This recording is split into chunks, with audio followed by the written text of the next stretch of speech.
Kita awali kebaktian ini dengan memuji muliakan nama Tuhan, dengan menghidupkan hidup hormat bagi Allah.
Di minggu penutupan bulan katekese liturgi pada saat ini, mari peribadatan kita pada saat ini kita akan mulai bersama-sama dalam pengakuan bahwa pertolongan kita adalah dalam nama Tuhan yang menjadikan langit dan bumi.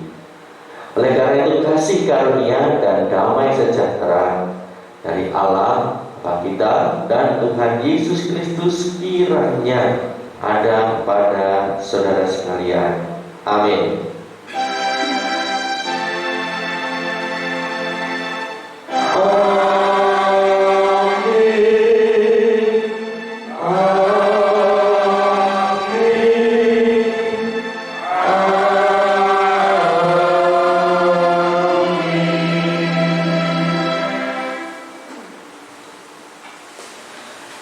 Bapak Ibu, saudara-saudara yang terkasih, di minggu terakhir bulan penghayatan liturgi pada tahun ini, tahun 2020, kita diajak untuk semakin teguh dalam peribadahan kita kepada Tuhan sebagai wujud tekad pengabdian kita sepenuhnya kepada Dia, oleh karena Ia telah menyelamatkan dan bahkan selalu memelihara kehidupan kita. Dengan penutupan masa penghayatan liturgi saat ini, kita didorong agar senantiasa hidup semakin dekat dan semakin lekat kepada Tuhan dalam segala rupa kehidupan kita. Mari kita bersama-sama akan mengangkat litani dari Mazmur 78. Litani Mazmur 78 ayat 1 sampai 4 dilanjutkan dengan ayat 12 sampai 16.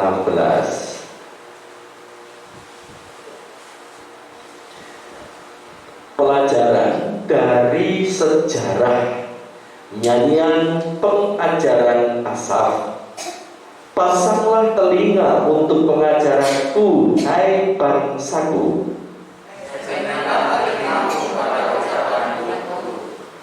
Aku mau membuka mulut, mengatakan amsal. Aku mau mengucapkan teka-teki dari zaman berbala yang telah kami dengar dan kami ketahui, dan yang diceritakan kepada kami oleh nenek moyang kami. Kami tidak hendak sembunyikan kepada anak-anak mereka, Tetapi kami akan menceritakan kepada anak yang kemudian. puji-pujian kepada Tuhan dan kekuatannya, Dan perbuatan saya yang telah dilakukannya. di hadapan nenek moyang mereka dilakukannya keajaiban-keajaiban. Di tanah Mesir kepada Tuhan. Dibelahnya laut, diseberangkannya mereka, Diberikannya air sebagai teguhan. dituntunnya mereka dengan awan pada waktu siang, Dan semalam suntuk dengan bara api. dibelahnya gunung batu di padang gurun, Diberinya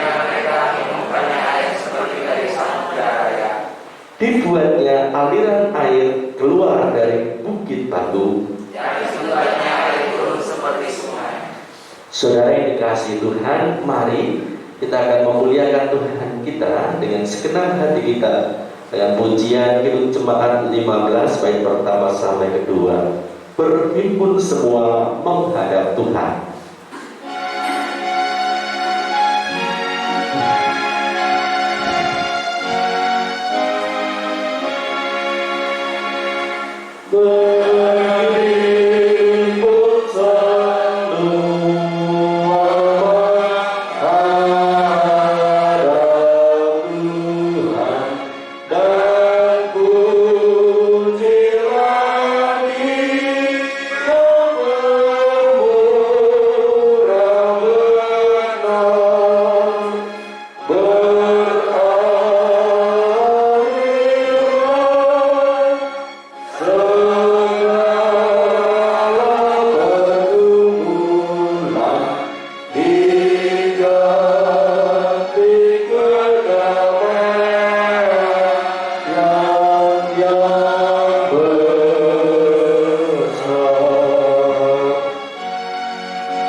Saudara-saudara kekasih Tuhan, di dalam nama Tuhan Yesus Kristus, setiap orang yang bertobat dan percaya akan menerima berkat anugerah keselamatan dan hidup baru.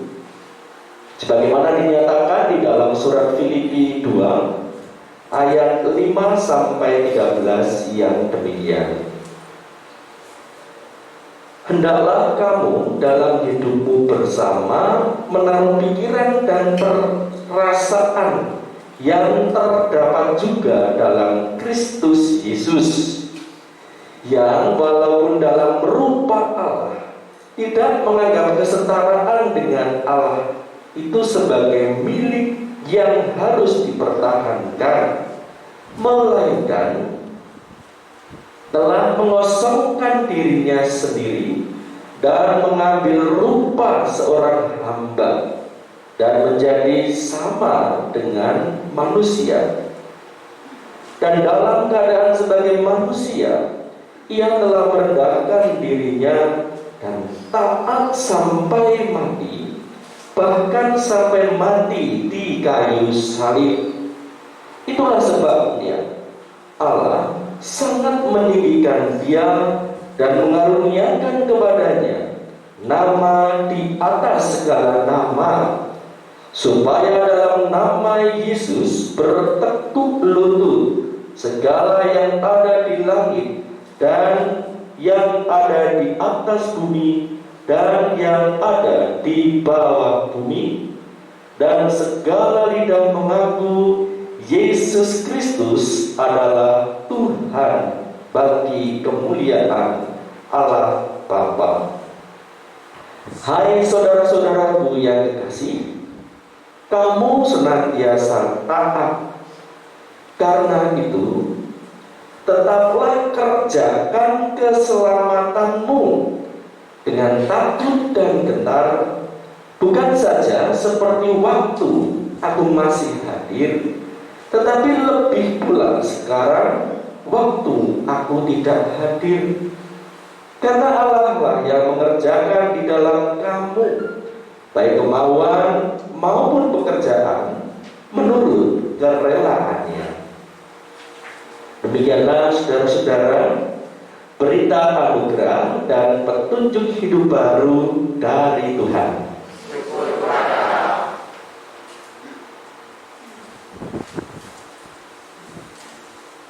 Marilah kita mengucapkan syukur kepada Tuhan melalui persembahan yang barusan telah kita kumpulkan di depan rumah ibadah. Kita kumpulkan kepada Tuhan Allah kita dengan memperhatikan firman yang dengan dasar firman yang demikian.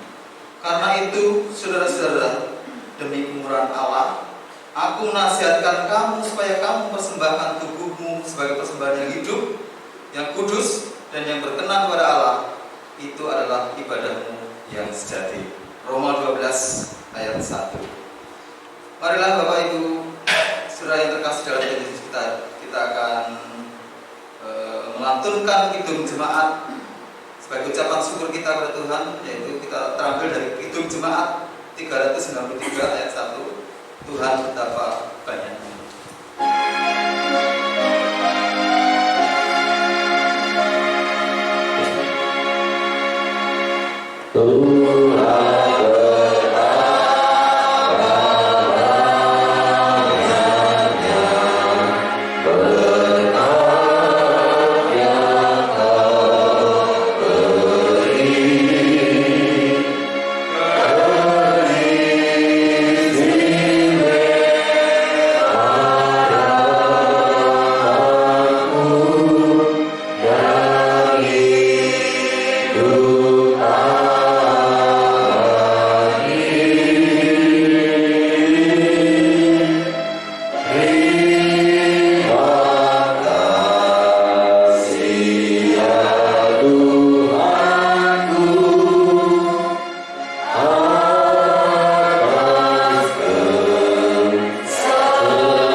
Ucap syukur kehadirat ya Allah, Allah Immanuel, Allah Israel yang selalu menyertai seluruh kehidupan kami hingga saat ini. Di pagi hari ini kami mengucapkan syukur di hadapan di dalam bentuk peribadatan pada pagi hari ini. Roh Kudus telah memimpin kami masuk ke hadirat-Mu ya Tuhan saat ini di dalam rumah peribadatan ini. Biarlah kami bisa sore memuji nama-Mu, memuliakan nama-Mu, juga kami mendengarkan firman-Mu. Tuhan Allah Bapa kami surga, kami sudah menyisihkan sebagian kecil dari berkat-Mu yang sangat melimpah yang kami terima dalam setiap kehidupan kami. Dan biarlah persembahan ini Engkau kuduskan, Engkau sucikan, sehingga berkenan bagi pelayanan-Mu di tengah-tengah jemaat ini ya Tuhan, dan bisa memperluas kerajaan-Mu di muka bumi ini ya Tuhan. Apabila kami dalam menghaturkan persembahan ini terselip dosa dan kesalahan, kiranya Tuhan ampuni. Biarlah Roh Kudus memampukan kami untuk mengajarkan kami untuk bisa mempersembahkan seluruh kehidupan kami untuk kemuliaan nama-Mu. Sebentar kami akan mendengarkan firman-Mu. Kiranya Tuhan buka mata hati kami sehingga kami bisa menerima, kemudian kami bisa memahami dan bisa melaksanakan dalam kehidupan kami sehari-hari sebagai wujud dari ucapan syukur kami kepada Engkau sebagai juru selamat kami. Kami juga berdoa untuk Bapak Pendeta Ayu Budi Rumukso MSI yang akan memberikan taburan firman-Mu ini ya Tuhan. Kiranya Tuhan berkati untuk Bapak Pendeta sehingga Engkau beri kebijaksanaan, beri kepintaran, sehingga bisa menghadirkan damai sejahtera di dalam kehidupan jemaat GKJ Immanuel ini. Dan kami akan menerima dengan penuh sukacita di dalam Engkau. Ampuni segala dosa dan kesalahan kami. Kami semuanya kami serahkan di dalam tangan-Mu, tangan pengasihan-Mu. Dalam Tuhan Yesus Kristus, Juru Selamat kami yang hidup, kami telah berdoa dan ucap syukur. Haleluya. Amin.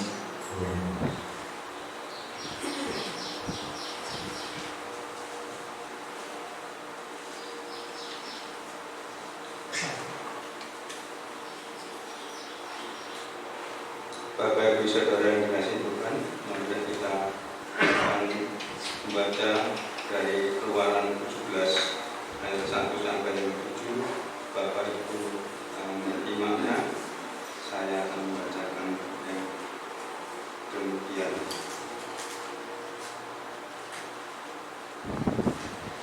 Kemudian berangkatlah segenap jemaat Israel dari padang gurun Sin, berjalan dari tempat persinggahan ke tempat persinggahan sesuai dengan titah Tuhan, lalu berkemahlah mereka di Rafidim. Tetapi di sana tidak ada air untuk diminum bangsa itu. Jadi mulialah mereka itu mulailah mereka itu bertengkar dengan Musa. Kata mereka, berikanlah air kepada kami, supaya kami dapat minum. Tetapi Musa berkata kepada mereka, mengapakah kamu bertengkar dengan aku? Mengapakah kamu mencobai Tuhan? Hauslah bangsa itu akan air di sana. Bersungut-sungutlah bangsa itu kepada Musa dan berkata, mengapa pula engkau memimpin kami keluar dari Mesir untuk membunuh kami, anak-anak kami dan ternak kami dengan kehausan? Lalu berseru-serulah Musa kepada Tuhan, katanya, apakah yang akan kulakukan kepada bangsa ini? Sebentar lagi mereka akan melempari aku dengan batu. Berfirmanlah Tuhan kepada Musa, berjalanlah di depan bangsa itu dan bawalah beserta engkau beberapa orang dari antara para tua-tua Israel. Bawalah juga di tanganmu tongkatmu yang kau pakai memukul sungai Nil dan pergilah, maka aku akan berdiri di sana di depanmu di atas gunung batu di Horeb.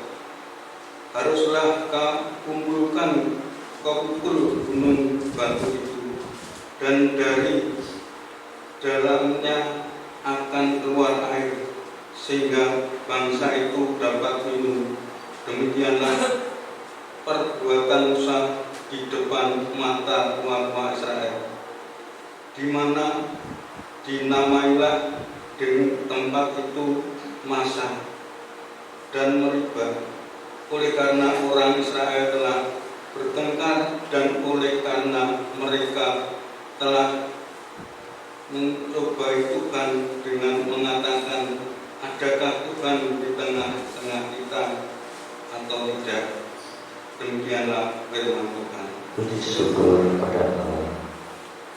Pemberitaan sabda berikutnya akan kita terima dari Injil Matius 21 ayatnya, ayat 23 sampai ayat 32. Ada dua perikop yang ditulis oleh KLHI, itu pertanyaan mengenai kuasa Yesus serta perumpamaan tentang dua orang anak.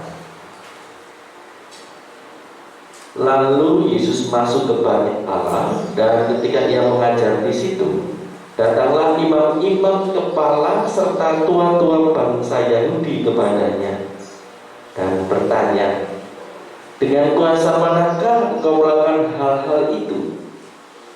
Dan siapakah yang memberikan kuasa itu kepadamu?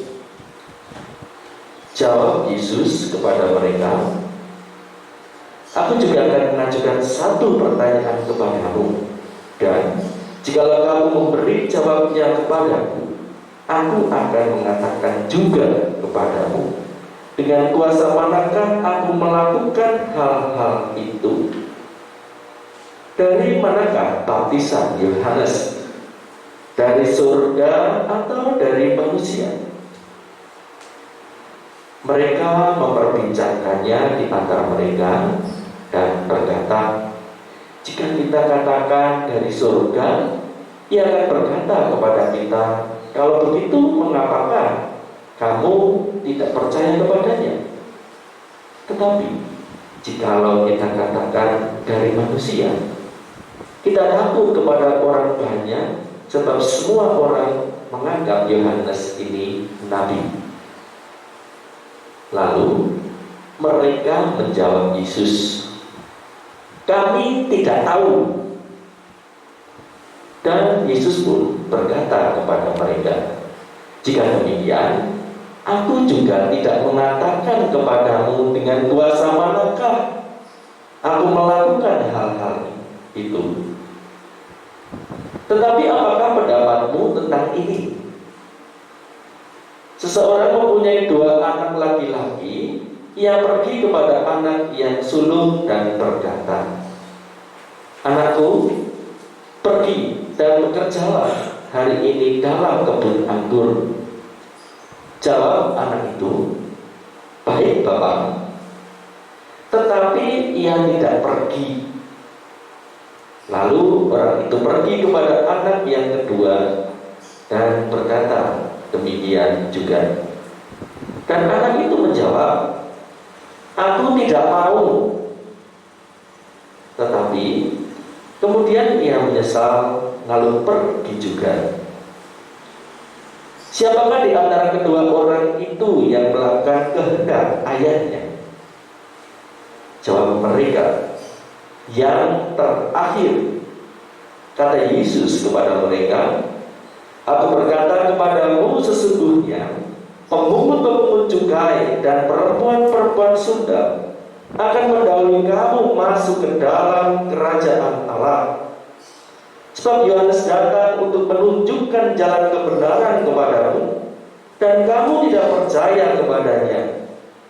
Tetapi pemungut-pemungut cukai dan perempuan-perempuan sundal percaya kepadanya.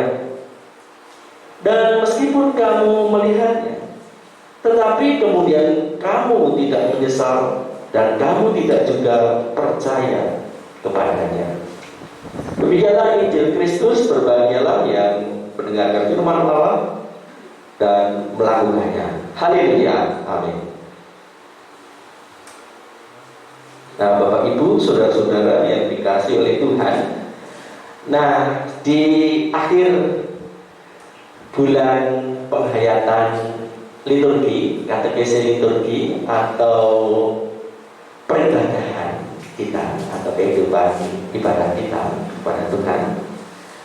Nah, kita diberikan tema besar, yaitu kesetiaan sebagai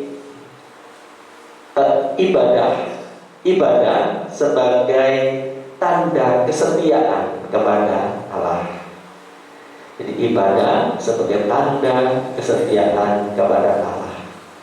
Nah, dari perikop atau tema yang besar itu, kemudian kita bersama-sama diajak untuk menghayati melalui sisi, yaitu sejauh manakah kedekatan hidup kita kepada Allah. Semakin dekat akan semakin lekat kepada Allah. Tetapi intinya adalah, Bapak Ibu dan Saudara yang dikasihi Tuhan, bagaimana kesungguhan diri kita untuk mengabdi kepada Tuhan. Sebagai abdi berarti kita bersedia untuk setia, taat, melakukan setiap apapun yang diperintahkan oleh Tuhan dalam kehidupan kita. Itulah peribadahan, itulah liturgi, dan itulah pembelajaran saat ini ingin kita garis bawahi selama 1 bulan ini, di bulan September tahun 2020 saat ini. Nah Bapak Ibu, untuk memasuki permenungan kita atau pemahaman kita terhadap sabda yang kita terima tadi, dan di sini kita akan coba belajar dari misteri cinta Bapak Ibu. Misteri cinta dari apa yang diungkapkan oleh seorang laki-laki pada umumnya dan seorang perempuan pada umumnya. Kalau laki-laki itu biasanya, tapi tidak semua berarti ya Bapak Ibu, kalau ingin mengarah mendapatkan gadis idamannya, pasti segala cara akan dilakukan. Termasuk yang paling populer adalah apa Bapak Ibu? Rayuan. Iya. Berarti saya juga kan ya? Mungkin. Iya. Bapak Ibu sudah dikasih terang. Biasanya gimana laki-laki kalau merayu? Waduh, aku sungguh cinta mati padamu. Tidak ada yang lain selain dirimu, Dek. Pokoknya demi untukmu aku sanggup melakukan apapun juga, Dek. Oh iya, gitu kan. Betulan itu. Tetapi ketika benar-benar itu diimbangi, apalagi kalau sudah dapat maunya, biasanya gimana Bapak Ibu? Apa ya? Kemarin apakah saya ngomong gitu? Enggak. Kalaupun ketahuan ya, oh itu saya hilaf kali. Gila Bapak Ibu. Kayak gitu. Jadi tidak jelas. Hatinya itu tidak ada, hanya karena keinginan saja, tetapi hatinya tidak ada. Makanya bisa kita lihat ada orang-orang yang seperti itu, perayu gombal seperti itu. Ya kalau di depan calonnya, pacarnya, kekasihnya, dia begitu manis-manis. Tapi pacarnya atau calonnya, pasangannya itu nyingkur sebentar, wah sudah gage mojok cepet-cepet. Apa itu Mas? Oh ada, gitu kan. Coba ini, oh jangan, ini bisnis penting, jangan. Ya bisnisnya tadi Bapak Ibu tidak tahu. Jadi tidak ada hati, tidak ada kedekatan, tidak ada kesungguhan. Jadi karena memang hanya keinginan saja. Tapi berbeda, ya nggak tahu kalau zaman sekarang. Tapi kalau yang dulu umumnya begini Bapak Ibu, kalau yang perempuan itu tidak perlu banyak rayuan. Walaupun mungkin dia lakinya itu wajah pas-pasan. Maaf ya, bukan ngece. Walaupun mungkin pas-pasan, tetapi ketika dia mampu menunjukkan kesungguhan dan meluluhkan hatinya, dan itu ada buktinya. Biasanya, wah nggak usah disuruh gimana manut, semuanya kan diserahkan. Karena apa? Dia melakukannya dengan hati. Dia merasa begitu lekat hatinya kepada sosok yang dicintai itu. Nah, biasanya gitu lah, nggak tahu kalau sekarang. Oh ya, atas nama filosofi zaman dulu, bobot bibit bebek kadang-kadang itu dibesar-besarkan. Lah, so ngopeni anakmu apa di? Lu ngetake sekolah anakmu apa di? Nah, gitu kan? Nah, susah kalau begitu. Makanya di Jepang itu banyak angka pernikahan turun dan angka kelahiran sangat turun drastis. Sekarang sana orang tidak peduli lagi yang namanya pernikahan atau pacar-pacaran. Lebih baik mereka bekerja banyak-banyak, dapat uang banyak, kemudian mereka bisa bersenang-senang sendiri. Ya karena itu Bapak Ibu, ternyata ada motif-motif seperti itu. Itu zaman modern. Tapi saya yakin kalau jemaat sini tidak ada ya Bapak Ibu. Semuanya tulus-tulus perempuannya kan? Amin. Puji Tuhan. Ya kalau ada ya itu alamat. Bapak Ibu dan sudah dikasih oleh Tuhan. Yang jelas kedekatan hati itu akan menunjukkan kebenaran dari apa yang menjadi kehidupannya.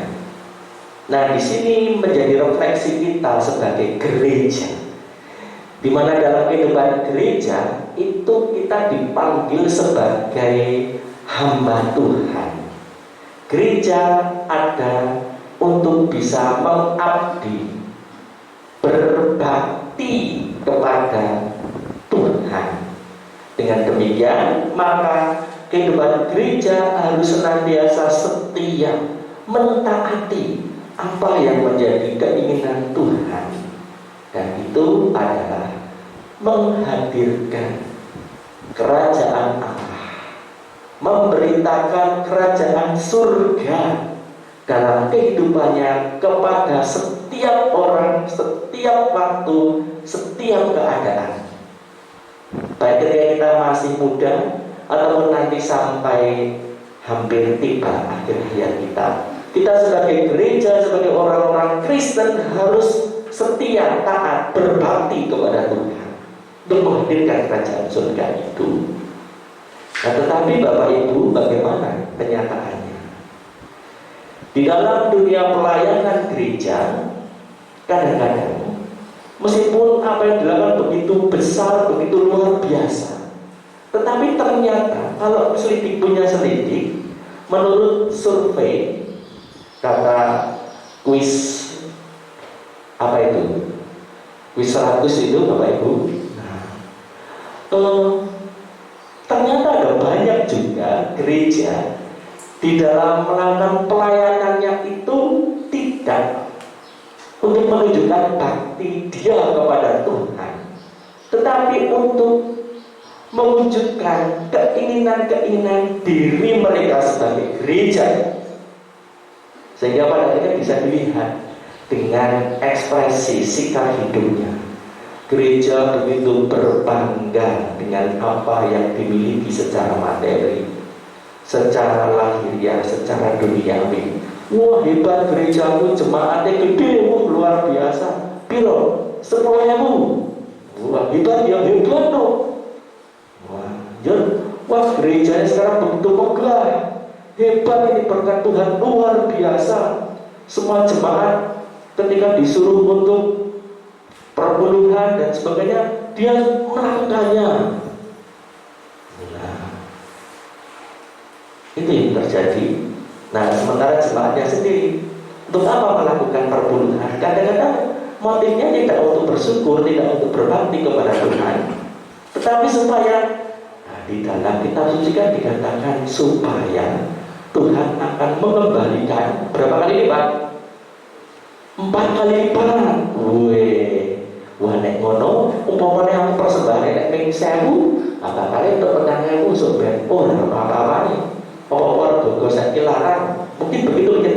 Kalau begitu, aku tak mau persembahkan 1 juta, berarti dapat 4 juta pun luar biasa. Tapi apa yang terjadi Bapak Ibu? Ya tidak persis seperti itu. Demikian pula dengan arah pelayanan gereja juga sama. Arah pelayanan gereja seharusnya menunjukkan baktinya kepada Allah, ketaatannya, kesetiaan untuk bisa membawa setiap orang, siapapun mereka, walaupun berbeda sekalipun, memiliki damai sejahtera Allah, keselamatan dari surgawi. Tetapi pada akhirnya malah mereka pada serik dengan kita. Aneh kan Bapak Ibu?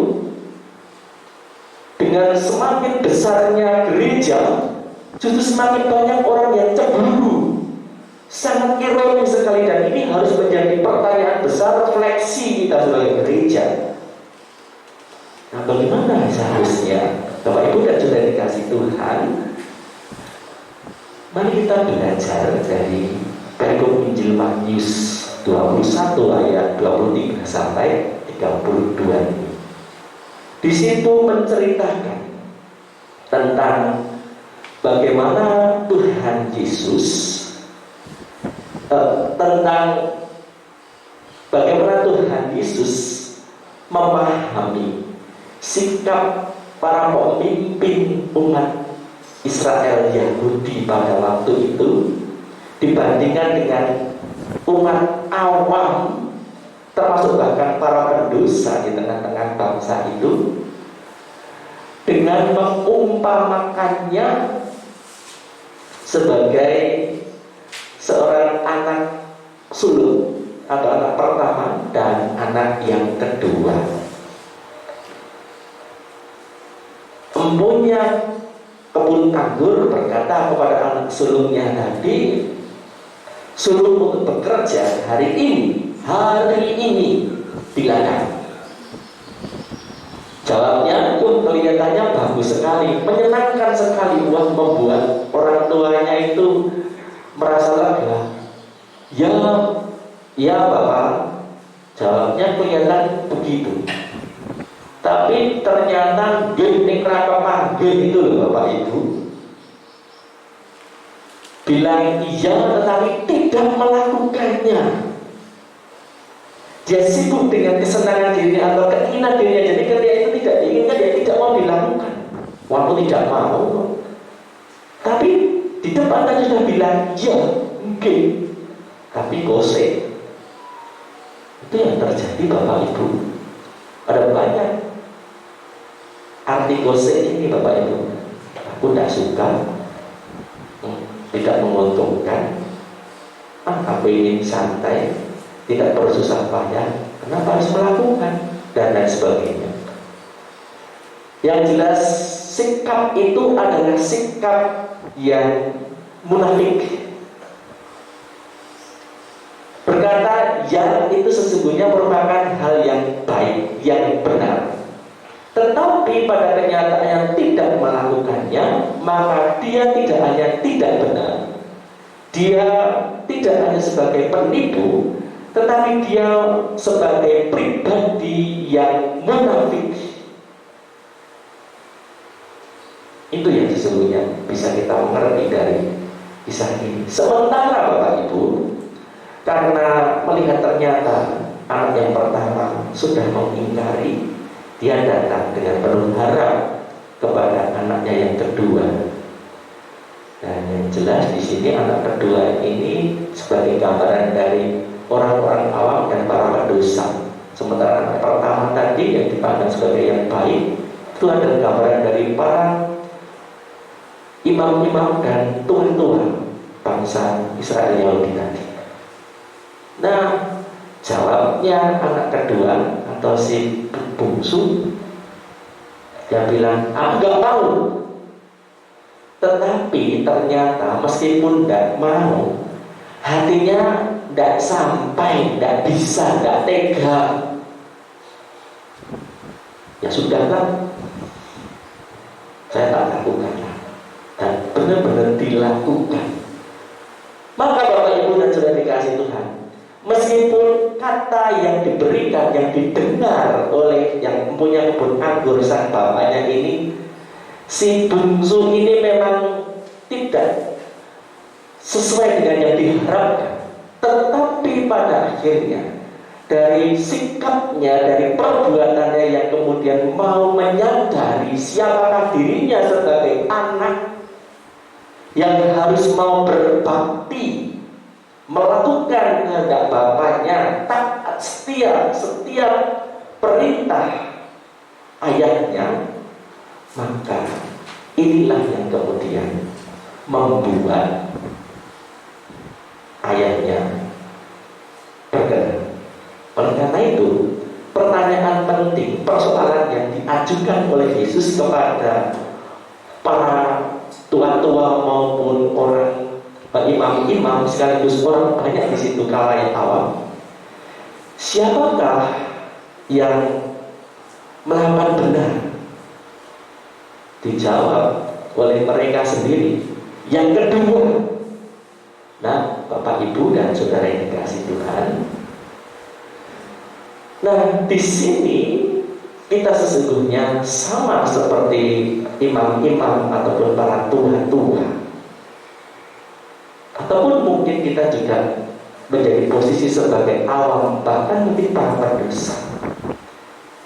Di hadapan kasih karunia Tuhan yang penuh kemurahan, Dia adalah Bapa kita yang senantiasa mencukupkan, memelihara, dan memberikan kehidupan bagi kita, bahkan menyelamatkan hidup kita. Nah, apa yang bisa kita lakukan Bapak Ibu? Apakah kita seperti si sulung atau si bungsu? Orang yang munafik atau orang yang bertobat? Nah, ini penting Bapak Ibu, karena pada akhirnya apa yang menjadi pekerjaan gereja itu akan kelihatan dari buahnya. Dari kehidupan kita sebagai orang percaya akan kelihatan buahnya.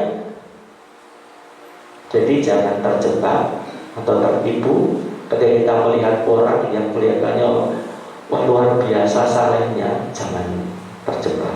Tapi juga kemudian kita ya hanya melihat orang lain saja. Balik kepada diri kita, siapa diri kita? Oh, saya ternyata adalah sesungguhnya dulunya orang yang tidak layak di hadapan Tuhan. Tetapi karena dia tetap mengasihi, bahkan memelihara, bahkan mencukupkan. Sebagaimana orang Israel pada waktu itu dalam sejarah bangsa. Sebenarnya mereka sudah tidak layak lagi di hadapan Tuhan karena mereka mencobai Allah yang senantiasa mengasihi, memelihara. Tetapi Tuhan tetap mencukupkan apa yang mereka butuhkan. Nah, maka selayaknya Bapak Ibu, saudara yang dikasih Tuhan, yang kita sebagai orang lain dikuduskan, sebagai anak-anak Allah, maka kita harus berbakti kepada Tuhan. Kita harus taat setia dalam segala hal. Toh yang jelas Bapak Ibu sudah dikasih Tuhan. Apa yang Tuhan kehendaki, apa yang jadi perintah Tuhan, sesungguhnya dalam rancangan yang agung, sebagai suatu rencana ilahi yang luar biasa, adalah rencana yang indah. Dan itu tidak hanya bagi orang lain, tetapi juga bagi kita, bagi seluruh dunia ini. Karena itu Bapak Ibu yang sudah dikasih Tuhan, mari jangan lihat apa yang menjadi untung rugi dari diri kita, ataupun mungkin persoalan-persoalan yang akan kita hadapi. Karena Tuhan yang telah ada dan bekerja pada diri kita. Mari kita taat seperti Yesus, seperti dalam perintah hidup atau hidup baru dan berita anugerah tadi. Dia Allah, tetapi tidak harus mempertahankan kesetaraannya itu. Justru dia merendahkan diri seperti manusia dan dia taat, bahkan taat sampai mati, dan matinya sampai disalib. Tetapi pada akhirnya Tuhan mengaruniakan nama di atas segala nama. Nah, Bapak Ibu dan saudara dikasih Tuhan, itulah buahnya, dan itulah yang akan menjadi bagian dalam kehidupan kita yang terjanji oleh Tuhan bagi kehidupan saya dan saudara semuanya. Meskipun kecil, tetapi itu akan besar faedahnya. Apalagi ketika Tuhan izinkan untuk melimpah, pasti juga akan bisa berdampak yang luar biasa. Kalau kita mau orientasinya jelas, bukan untuk diri kita, tapi semata karena kita mau berbakti, karena kita telah dipelihara oleh Tuhan. Nah, mari Bapak Ibu kita nyatakan ini, jangan hanya cinta gombal seperti di depan tadi, tapi mari kita hayati karena siapa diri kita saat ini sebagai anaknya. Dengan demikian akan memunculkan hati sebagai dasar setiap kerelaan kita, perbuatan kita untuk berbakti kepada Tuhan. Dan pada akhirnya Bapak Ibu dan saudara yang kasih Tuhan, hari itu semua kita mulai dengan keluarga kita, dengan jemaat kita. Dan itu tentu akan memancar bagi kehidupan di sekitar kita. Orang lain juga akan meneladan kita. Ketika kita ada persoalan dalam keluarga kita, ya tidak usah perlu kita berlebih-lebihan untuk menungkapkan emosi kita. Kita punya Tuhan. Ya, mari kita serukan kepada Tuhan. Tidak perlu melawan Dia, tetapi yang jelas kita tetap fokus pada pekerjaan kita, tanggung jawab kita. yang didasarkan sebagai kita untuk menghadirkan kerajaan surga, kebenaran. Dengan demikian Bapak Ibu, setiap anggota keluarga pasti akan merasa sukacita. Oh ayahku, walaupun aku banyak kurang tidak pengalaman, tetapi tetap mengasihi, bahkan ia mengampuni, membimbing saat aku tidak bisa. Seperti saat ini kan, anak-anak sekolah yang pinter malah Bapak Ibu nah, ya kan, kasihan anak-anak kita. Tetapi kita tetap berusaha juga untuk membimbing anak-anak kita. Nah, pada akhirnya kita sebagai pasangan hidup suami dan istri juga begitu. Pancen ini orang kaya tunggal mas, itu tenang kamar mas, kelihatan di situ. Karena cintanya, tanggung jawabnya, kasihnya kepada seluruh keluarga. Dan itu akan terpancar bagaimana tanggung jawab di dalam persekutuan. Keluarga-keluarga yang bersatu di dalam nama Tuhan pasti akan berdampak luar biasa ketika mereka saling melayani, saling terlibat, memberikan dirinya untuk berbakti kepada Tuhan. Entah itu secara seremonial di dalam setiap peribadahan minggu ataupun setiap kegiatan pelayanan yang sudah ditata oleh gereja ini.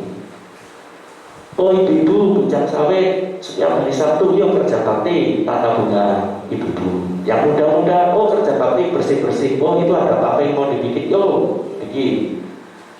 Apa saja itu. Itu kan juga menunjukkan keguyuban. Lama-lama memupuk kedekatan persaudaraan. Selain kita memupuk kedekatan kita dengan Tuhan. Dan disitulah Bapak Ibu sudah dikasih Tuhan. Pada waktu kita akan bisa melihat keindahan sebagai buah karya kita. Oh jemaat kita cepucan Emmanuel kita saja positif. Nek guyu sangkul sinangkul orang nosing rumongso wah orang nosing jaim. Nek kabeh ya padha melu. Sing sepuh, sing nom padha nyambut gawe bareng-bareng. Wah luar biasa. Tunggu-tunggu apa Pak? Bapak yang makan itu, enak banget. Tambah tenaga, tambah sedulur, nama tidak. Nah, itu sudah dikasih Tuhan. Mari kita ciptakan itu peribadahan yang sesungguhnya, sehingga kerajaan Allah sungguh hadir dan keindahan akan menjadi kehidupan Bapak Ibu Saudara semuanya. Amin. Puji Tuhan. Mari kita bersatu dulu.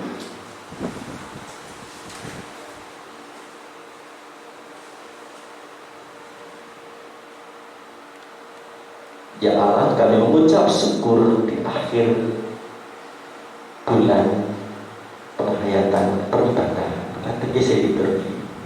Saat ini kami sungguh-sungguh Tuhan sadarkan dan teguhkan bagaimana panggilan beribadah itu. Yang sesungguhnya bukanlah sesuatu yang kami menjadi terbeban, tapi kami justru akan mendapatkan harapan-harapan yang indah bagi masa depan kami. Tuhan tolonglah kami dan yakinkan pada diri kami, Engkau yang mengangkat kami, Engkau yang mencukupkan kami, memelihara kami. Maka tanggung jawab yang harus kami lakukan sebagai pekerjaan di kebun anggur Tuhan pada akhirnya pasti juga akan mendapatkan kasih pertolongan Tuhan. Segala kesulitan hidup kami, Tuhan akan menolong kami. Kau tidak akan merelakan setiap kami yang bersungguh-sungguh bekerja di dalam kebenaran akan menghadapi keterpurukan. Tetapi justru kemuliaanlah yang akan Tuhan nyatakan bagi kami dan memberikan teladan inspirasi bagi kehidupan yang lainnya. Berkatilah setiap keluarga gerejamu ini Tuhan, beserta persekutuan di gereja kami, khususnya di masa pandemi COVID-19 yang belum ada kepastian ini Tuhan. Kami yakin Tuhan memberikan hikmat yang luar biasa kepada kami, sehingga kami tidak kurang cara untuk bisa tetap terus berbakti kepada Tuhan dan tanpa khawatir akan kebutuhan-kebutuhan kami. Berkati masyarakat bangsa kami juga Tuhan. Kuatkan mereka, berikanlah mereka kesetiaan pula untuk melakukan hal yang baik, hal benar, terutama aturan-aturan, sehingga pada akhirnya mereka mendapatkan keselamatan diri maupun untuk menyelamatkan sesamanya. Terima kasih Tuhan, kami menyerahkan seluruh pelayanan gerejamu ini. Kami menyerahkan semua yang menjadi kemampuan yang Tuhan berikan kepada kami untuk kami persembahkan kepada Tuhan, dan biar Tuhan bekerja pada diri kami. Dalam nama Yesus Kristus kami berbakti. Amin.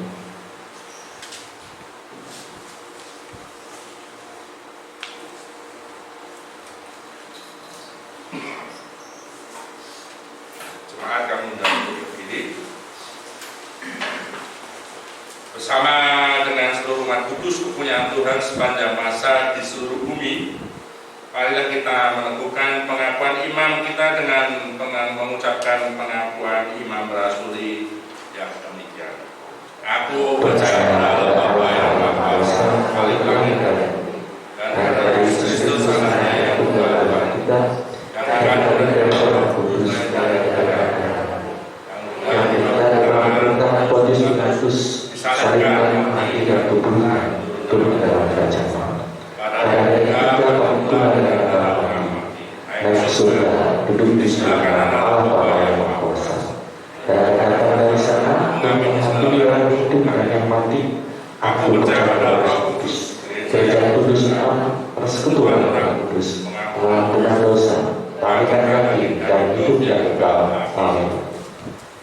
Saudara yang dikasihi Tuhan, saatnya kita mundur dari tempat peribadatan ini untuk melakukan perutusan Tuhan dalam firman yang telah kita terima. Karena itu, arahkanlah hatimu kepada Tuhan. Jadilah saksi Kristus. Terpujilah Tuhan kini dan selamanya. Terimalah berkat penyertaan Tuhan. Tuhan memberkati saudara dan melindungi saudara. Tuhan menyinari saudara dengan wajah-Nya dan memberi saudara kasih karunia.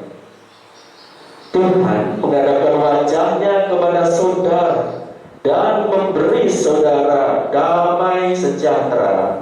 Amin. Haleluya. Amin.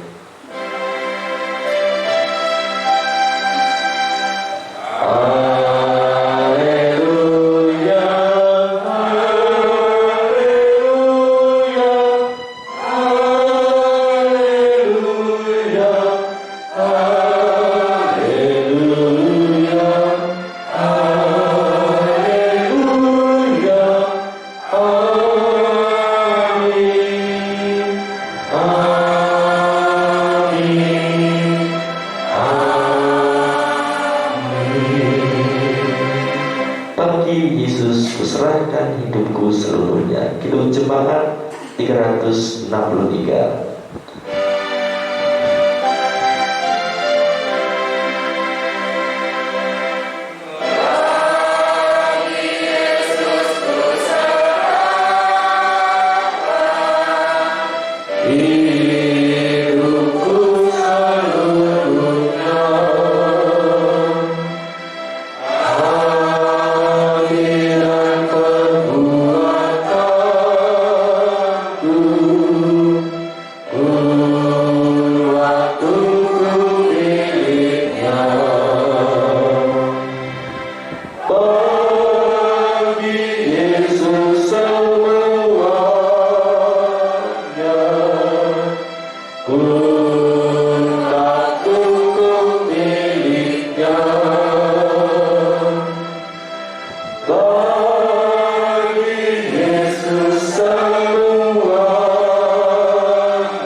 Ya